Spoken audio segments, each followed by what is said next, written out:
यो what's up guys, welcome back once again. तो मैं आज भी आप सभी के लिए एक अमेजिंग और बहुत ज़्यादा इंटरेस्टिंग रोमांटिक स्टोरी लेके आई हूँ और ये कहानी सुन के आपको बहुत मज़ा आएगा। तो यह वीडियो एंड तक ज़रूर देखना क्योंकि ये स्टोरी सीरियसली बहुत ज़्यादा अमेजिंग है। और भी स्टोरी शुरू करने से पहले चैनल पे पहली बार आए हो तो प्लीज़ यार सब्सक्राइब ज़रूर कर देना। आप में से बहुत लोग सब्सक्राइब नहीं करते। और आप मेरे सेकेंड चैनल पर भी विजिट कर सकते हो, आपको सेकेंड चैनल का लिंक डिस्क्रिप्शन में मिल जाएगा।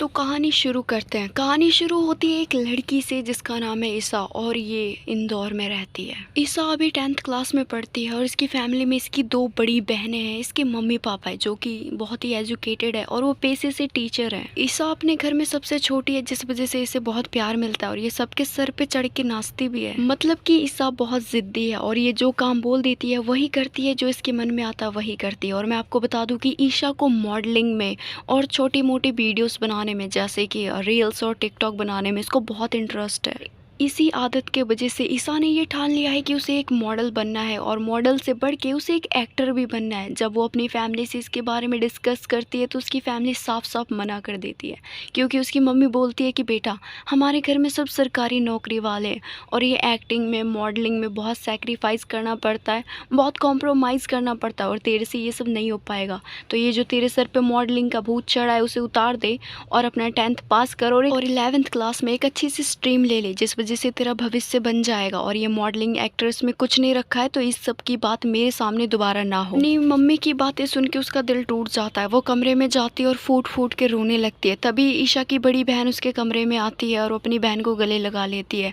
अपनी बहन को चुप करवाती है। ईशा कहती है कि दीदी समझने की कोशिश करो यार, मुझे मॉडल बनना है, मुझे उसमें ही इंटरेस्ट है और मुझे पता है कि मैं एक बहुत अच्छी मॉडल बन सकती हूँ। तो उसकी दीदी कहती है तुझे पता है ना मम्मी पापा नहीं मानेंगे और यहाँ पे मॉडलिंग करना तो इजी नहीं है, तुझे मुंबई या दिल्ली जाना पड़ेगा और मुंबई तो पापा जाने नहीं देंगे। तो फिर ईशा कहती है मुझे दिल्ली भेज दो और वैसे भी आपकी कितनी सारी फ्रेंड्स दिल्ली में है ना, मुझे कुछ उनसे ही बात करके दिल्ली में प्लीज़ भिजवा दो ना। ईशा की बात सुन के उसकी दीदी कहती है यार तो कोई कुरियर है क्या जो तुझे तुरंत भिजवा दूँ, हलवा नहीं है, सबसे बात करनी पड़ेगी। तो ईशा कहती है आप मम्मी से बोलो ना कि मैं 11th की पढ़ाई दिल्ली से करना चाहती हूँ, वो भी मॉडलिंग स्कूल से। तो फिर उसकी दीदी कहती है अच्छा ठीक है मैं मम्मी से बात करूँगी। और इतना कह के उसकी दीदी मम्मी से बात करने जाती है। वो कहती है कि ईशा पढ़ाई में बहुत अच्छी है मम्मी और उसे अगर दिल्ली भेज के एक अच्छे से स्कूल में पढ़ाया जाए तो वो शायद अच्छे मार्क्स ला सकती है और उसकी एक अच्छी नौकरी भी लग जाएगी। अपनी बड़ी बेटी की बात ईशा की मम्मी मान लेती है और वो ईशा को दिल्ली भेजने के लिए तैयार हो जाती है। और ईशा की बड़ी बहन दिल्ली में ठहरने के लिए उसे अपने दोस्त के घर का एड्रेस देती है। ईशा बहुत खुश थी लेकिन उसे पता नहीं था कि उसकी ज़िंदगी में आगे क्या क्या होने वाले हैं, कितने अप एंड डाउन आने वाले हैं। कुछ दिनों के बाद ईशा दिल्ली पहुंच जाती है और वो वहाँ पे रहती है जहाँ पे उसकी बड़ी बहन की दोस्त थी। दोस्त के घर वो कुछ दिनों के लिए ही रुकती है। उसके बाद वहाँ पे उसे एक फ्लैट मिल जाता है। फ्लैट के पैसे ईशा के पापा देते हैं और अब से ईशा उसी फ्लैट में रहने लगी थी। लेकिन ईशा की जो दीदी थी उसने अपने फ्रेंड को बोल दिया था कि ईशा का ख्याल रखना क्योंकि वो अनजान शहर में अकेली है। तो उसकी दोस्त कहती है तू फिक्र मत कर यार, हम इसे अपनी बहन की तरह ही मानेंगे। ईशा दिल्ली आके बहुत खुश होती है और उसका एडमिशन भी हो जाता है 11th क्लास में। जिस स्कूल में उसका एडमिशन हुआ था उस स्कूल का नाम था मॉडलिंग स्कूल और वहाँ पे मॉडल के साथ साथ एक्टिंग भी सिखाते थे और पढ़ाई भी। ईशा को वहाँ पे पढ़ाई में तो इंटरेस्ट नहीं था और ना ही उसका पढ़ाई में मन लगता था, उसको तो बस एक्टिंग क्लास अच्छी लगती थी और मॉडलिंग क्लास। दिल्ली आके तो ईशा के पंख लग गए थे, वो हवा में उड़ती और इतनी खुश रहती। लेकिन रात को कभी कभी उसको अपनी दीदी की याद आ जाती थी और वो सोचती थी कि अच्छा होता मैं इंदौर से यहाँ पे नहीं आती, फैमिली से दूर हो चुकी हूँ मैं, मेरा मन भी नहीं लग रहा। लेकिन फिर वो सोचती है कि अब यहाँ पे आई हूँ और जिस सोच को लेके मैं यहाँ पे आई हूँ वो बन के ही जाऊँगी वापस। कुछ दिनों के बाद ईशा की एक दोस्त बन जाती है और वो लड़की भी एक मॉडल ही बनना चाहती थी। वो ईशा को मॉडलिंग के बारे में बहुत कुछ बताती है और ईशा को बहुत कुछ जानकारी उस लड़की से मिल भी जाती है। और वो लड़की ये भी बताती है कि तुम्हें अच्छी डाइट लेनी पड़ेगी और तुम्हें जिम भी जाना पड़ेगा। तो ईशा ज़्यादा देर ना करते हुए अगले दिन ही जिम ज्वाइन कर लेती है। और वो जब जिम में जाती है वो देखती है कि यहाँ पे तो बहुत खूबसूरत खूबसूरत लड़कियां हैं। इवन जो जिम ट्रेनर है वो भी किसी मॉडल से कम नहीं लग रही थी। ईशा को भी एक जिम ट्रेनर हायर करना था लेकिन उसके पास उतने पैसे नहीं थे और वो अगर अपनी फैमिली से पैसे मांगती तो उसकी फैमिली तो पैसे देते ही नहीं। इसीलिए वो सोचती है कि इस जिम में जितनी लड़कियां हैं उन्हीं में से किसी एक को अपनी दोस्त बना लूँगी और उसी से ट्रेनिंग लूँगी, पैसे के पैसे भी बच जाएंगे और ट्रेनिंग की ट्रेनिंग भी हो जाएगी।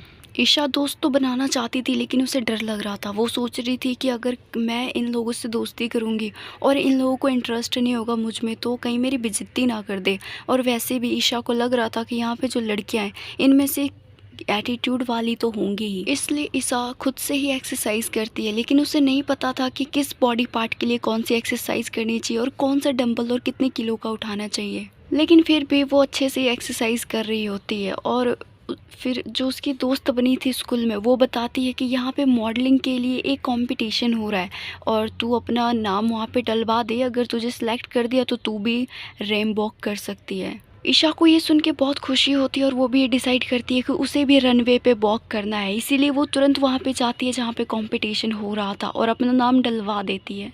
अपना नाम तो वो डलवा देती है लेकिन उसे रिजेक्ट कर दिया जाता है। और जो सभी मॉडल्स की देख रेख कर रही होती है, जब ईशा उनसे पूछती है कि मेरे में क्या कमी है, मेरी हाइट सही है, मैं फिट भी हूँ, फिर भी आपने मुझे हायर क्यों नहीं किया, तो वो कहते हैं कि देखो ईशा, तुम्हें अभी खुद पे काम करने की और ज़रूरत है। तुम्हारी जॉ लाइन तो है लेकिन वो शार्प नहीं है और तुम्हारी स्किन तो है लेकिन वो इतनी ग्लो नहीं कर रही है जितनी कि एक मॉडल की करनी चाहिए।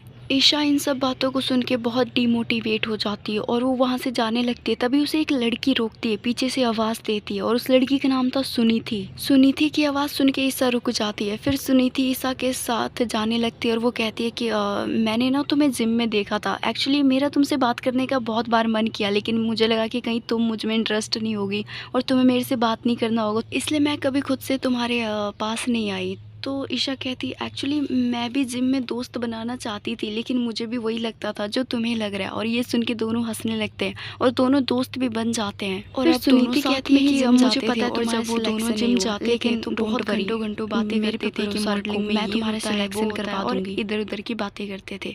और अब सुनीति को कहीं ना कहीं ईशा से प्यार होने लगा था। और एक बार जब ईशा और सुनीति बैठे हुए थे और प्रोटीन शेक पी रहे थे तभी सुनीति साफ साफ बोल दी थी ईशा को कि ईशा, मैं तुम्हें पसंद करती हूँ। ईशा को ये सुन के थोड़ा सा शौक लगता है क्योंकि उसे नहीं पता था कि सुनीति भी वही फीलिंग रखती है जो ईशा रखती है। मतलब कि ईशा भी सुनीति को पसंद करती थी लेकिन वो कंफर्म नहीं थी। उसे 50% लगता था कि वो सुनीति को पसंद करती है और 50% लगता था कि वो सुनीति को पसंद नहीं करती। सुनीति ईशा को ये भी कहती है कि देखो ईशा, मेरी तरफ से तो मैंने क्लियर कर दिया कि मैं तुम्हें पसंद करती हूँ। अगर तुम मुझे पसंद नहीं करती हो तो तुम मुझे साफ साफ मना कर दो। कोई ज़बरदस्ती नहीं है, ज़रूरी थोड़ी है कि हम जिसे पसंद करें वो भी हमें पसंद करे। अगर तुम मुझे पसंद नहीं करती तो मुझे कह सकती हो। तो ईशा कहती है कि मैं बहुत कन्फ्यूज़ हूँ, मुझे नहीं पता मैं तुम्हें पसंद करती हूँ या नहीं, मुझे थोड़ा समय चाहिए। तो सुनीति उसे कहती हाँ हाँ, तुम जितना टाइम लेना चाहती हो ले लो लेकिन 1 महीने से ज़्यादा मत लेना, क्योंकि 1 महीने के बाद मुझे कहीं जाना है और क्या पता मैं वापस ना आऊँ। अगर तुमने मुझे हाँ बोल दिया तो शायद मैं ज़िंदगी भर के लिए यहीं रुक जाऊँगी तुम्हारे साथ। तो ईशा कहती है अच्छा ठीक है, मैं तुम्हें इन्हीं 1 महीनों में ही बता दूँगी कि मैं तुम्हारे लिए कुछ फ़ील करती हूँ या नहीं। फिर सुनीति उससे कहती है अच्छा वो सब तो ठीक है, क्या तुम आज रात मेरे घर आ सकती हो, तुमसे कुछ प्राइवेट बातें करनी है। तो ईशा सुनीति का गलत इंटेंशन समझ जाती है। वो सोचती है कि शायद सुनीति मेरे साथ वो सब कुछ, वो मेरे साथ फिज़िकल होना चाहती है इसीलिए वो रात को बुला रही है। लेकिन सुनीति की तरफ से ऐसा कुछ भी नहीं था, वो तो बस ईशा को कुछ समझाना चाहती थी। तो ईशा कहती है कि ठीक है, मैं रात को आ जाऊँगी तुम्हारे घर। फिर रात हो जाती है और ईशा अच्छे से तैयार होकर सुनीति के घर जाती है। वो घर जाके सुनीति के घर की तारीफ़ करती है। वो कहती है तुम्हारा घर बहुत अच्छा है। तो फिर सुनीति कहती है हाँ ये घर अच्छा है क्योंकि मैं यहाँ पे रहती हूँ। ईशा सुनीति से कहती है कि अच्छा बताओ तुमने मुझे यहाँ पे क्यों बुलाया, वो भी इतनी रात को। तो सुनीति कहती है अरे बैठो तो सही, बताती हूँ ना, इतनी भी जल्दी क्या है। फिर वो दोनों बेड पे बैठ जाते हैं। फिर सुनीति ईशा के हाथ में अपना हाथ रखते हुए कहती है कि मैंने तुम्हें यहाँ पे इसलिए बुलाया क्योंकि मुझे तुम्हारे साथ कुछ टाइम स्पेंड करना था। फिर सुनीति ईशा से कहती है अच्छा ईशा, क्या तुम कभी किसी के साथ फिजिकल हुई हो। तो फिर ईशा कहती है नहीं, आज तक मैं किसी के साथ भी नहीं हुई हूँ। सुनीति ईशा के बालों में हाथ फेरते हुए कहती है मुझे पता था क्योंकि तुम्हारे चेहरे पे इतनी मासूमियत है, मैं समझ गई थी कि तुम किसी के साथ भी कुछ नहीं की। फिर ईशा कहती है कि सुनीति सच में तुमने बस मुझे गुड टाइम स्पेंड करने के लिए बुलाया है। तो सुनीति कहती है हाँ ईशा, बस मैंने तुम्हें देखने के लिए, मैं तुम्हें जी भर के देखना चाहती थी इसलिए मैंने तुम्हें यहाँ पे बुलाया। और मुझे पता है कि तुमने क्या सोचा होगा कि इसके साथ ये वो करेंगे, ऐसा कुछ भी नहीं है। मैं बस तुम्हें देखना चाहती थी करीब से और जी भर के देखना चाहती थी और मैंने अब तुम्हें देख लिया है। ईशा को बहुत रिग्रेट होने लगता है ये सोच के कि वो सुनीति के बारे में कितना गलत सोच रही थी। फिर सुनीति ईशा को कहती है कि अच्छा सुनो, एक शो है जिसमें कंपटीशन है और अगर तुम सिलेक्ट हो गई ना तो तुम्हें आने वाले सीरीज़ में, शॉर्ट फिल्म में, वेब सीरीज़ में मौका मिल सकता है काम करने का। तो ईशा कहती है कि तुम भी तो मॉडल बनना चाहती हो ना, तुम चली जाओ उस शॉर्ट फिल्म में, सीरीज़ में। तो सुनीति कहती, ओहो ईशा, मैं तुम्हारी इतनी क्यूट नहीं हूँ ना, इसलिए वो लोग मुझे सिलेक्ट ही नहीं करेंगे। लेकिन मुझे पता है वो लोग जैसे ही तुम्हें देखेंगे ना वो तुरंत तुम्हें सिलेक्ट कर लेंगे। उसकी बात सुन के ईशा हंसी आ जाती है और वो हंसने लगती है। फिर सुनीति कहती है कि अच्छा रात हो गई है, तुम्हें मेरे घर पे ही रुकना है या फिर अपने घर भी जाना है? तो ईशा कहती कि यार मुझे तो घर जाना है। और इतना बोल के ईशा वहाँ से जाने लगती है। जाते जाते वो सुनीति के गालों पे किस कर देती है और वो कहती है कि कल मिलते हैं। फिर अगले दिन सुनीति और ईशा एक दूसरे से मिलते हैं, वो दोनों गले भी मिलते हैं और वहीं पे पहुंच जाते हैं जहाँ जहाँ पे उन्हें अपना नाम डलवाना था। और वहाँ पहुँच के दोनों अपना नाम डलवा देते हैं। लेकिन सिलेक्शन होता है सिर्फ ईशा का और सुनीति ईशा के लिए बहुत खुश होती है। लेकिन ईशा कहती है कि मुझे बहुत दुख हो रहा है कि तुम्हारा नहीं हुआ। तो सुनीति कहती है तुम्हें पता है ईशा, तुम्हारा सिलेक्शन हो गया ना, मेरे लिए वही खुशी है की बात है और ऐसा लग रहा है तुम्हारा नहीं मेरा सिलेक्शन हुआ हो। वो दोनों इस बात से बहुत खुश थे। तभी जो शॉर्ट फिल्म बना रही होती है उसका मैनेजर आता है और वो ईशा से कहती है कि ईशा तुम्हारा सिलेक्शन तो हो गया लेकिन तुम्हें मुंबई आना पड़ेगा क्योंकि शूटिंग वहीं पे होगी। और ये बोल के वो मैनेजर तो वहाँ से चला जाता है। उसके जाने के बाद ईशा सुनीति से कहती है कि सुनीति तुमने बोला था ना कि तुम्हारे पास 1 महीने ये बताने के लिए कि मैं तुमसे प्यार करती हूँ या नहीं। तो सुनो, मुझे भी तुमसे बहुत प्यार हो गया है और मैं ना नहीं रह सकती तुम्हारे बिना यार। कल जब मैं जा रही थी तुम्हारे घर से तो मेरा मन नहीं कर रहा था जाने को और अब तो मुझे मुंबई जाना पड़ेगा। मुझे नहीं जाना मुंबई, मुझे नहीं जाना तुम्हें छोड़ के प्लीज़। तो ईशा कहती हाँ तो मुझे छोड़ के जाने के लिए बोल भी कौन रहा है, मैं भी तो चलूँगी तुम्हारे साथ मुंबई। और ये सुन के तो ईशा बहुत खुश हो जाती है कि उसके साथ सुनीति भी जा रही है और वो खुशी के मारे ईशा को सबके सामने होठों पे किस कर लेती है और गले लगा लेती है और वो चिल्ला चिल्ला के बोलने लगती है कि Suniti I love you so much. Suniti को थोड़ा सा भी आइडिया नहीं था कि ईशा इस कदर उसे प्रपोज करेगी, इसलिए वो थोड़ा शॉक हो जाती है और फिर वो ईशा को चुप कराती है। वो कहती है चुप हो जाओ, यहाँ पे बहुत सारे लोग हैं। वो ईशा कहती है मुझे फ़र्क नहीं पड़ता, मैंने तुमसे प्यार किया, चोरी नहीं की, मैं क्यों छुपाऊँ अपना प्यार, मैं तो सबको बताऊँगी। और वो कॉल करके अपनी दीदी को फ़ोन करती है और दीदी को कहती है कि दीदी मैं जिस काम के लिए यहाँ पे आई थी वो काम डन हो गया और मुझे एक शॉर्ट फिल्म में मेन कैरेक्टर का रोल मिला है। उसकी दीदी तो पहले आश्चर्य हो जाती है ये सोच के कि ये लड़की दिल्ली पढ़ने गई थी ये सब करने के लिए। फिर ईशा ये भी कहती है कि दीदी मुझे नौकरी तो मिल गई, साथ में मुझे छोकरी भी मिल गई। तो उसकी दीदी कहती क्या छोकरी?